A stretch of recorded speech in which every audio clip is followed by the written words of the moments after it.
하늘의 별들은 일주운동을 하죠. 그 이유가 뭘까요? 이유는 지구가 태양을 중심으로 자전과 공전을 하고 있기 때문입니다.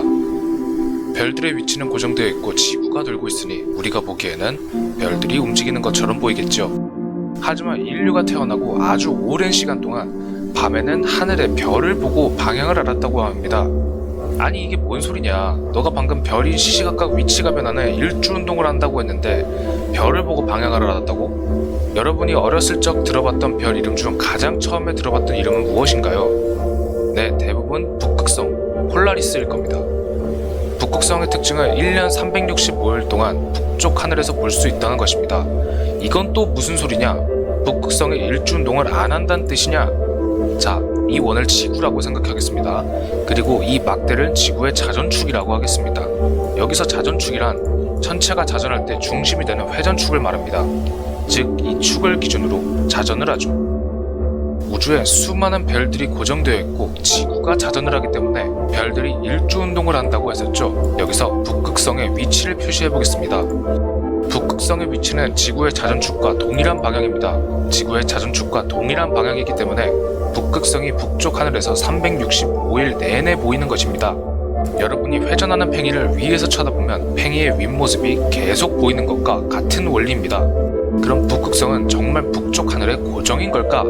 일주운동은 안 하는 것일까? 이 사진은 카메라로 촬영한 북극성의 일주운동 모습입니다.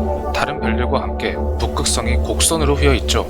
이 사진에서 우리가 생각해 볼 수 있는 것은 북극성도 일주운동을 하지만 이 원 안에서 일주운동을 하기 때문에 북쪽 하늘에서 계속 볼 수 있는 것이다 라는 결론에 도달합니다. 제가 아까 인류가 태어나고 북극성을 보고 북쪽을 확인한다고 했죠. 이건 어디까지나 북반구 사람들에게만 해당되는 것입니다. 남반구에 사는 사람들은 북극성을 볼 수가 없죠. 이건 또 왜 그러냐? 다시 이 이미지를 보겠습니다. 이 이미지에 적도를 표시하고 북반구와 남반구에 사람이 한 명씩 있다고 하겠습니다. 여기서 적도란 지구의 가운데 부분에 표시한 가상의 선입니다. 북반구에 있는 사람은 지구의 북쪽 자전축이 가리키는 방향과 같은 방향을 볼 수 있어 북극성을 볼 수 있습니다. 하지만 남반구에 있는 사람은 북쪽 자전축과 같은 방향을 보면 땅에 가려져 보이지 않습니다. 그리고 저는 생각했습니다. 남쪽 자전축과 같은 방향에 있는 별이 있어서 남쪽 하늘에서 계속 볼 수 있는 별이 있지 않을까? 그 별을 이용해서 남반구에 살던 사람들이 남쪽을 확인할 수 있지 않았을까?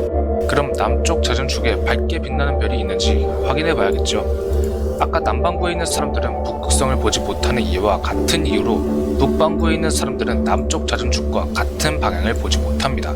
이 말은 우리가 남쪽 자전축과 같은 방향을 보려면 남반구로 가야 합니다. 하지만 지금 당장은 갈 수 없으니 대표적인 천체 시뮬레이션 프로그램인 스텔라리움을 사용하겠습니다.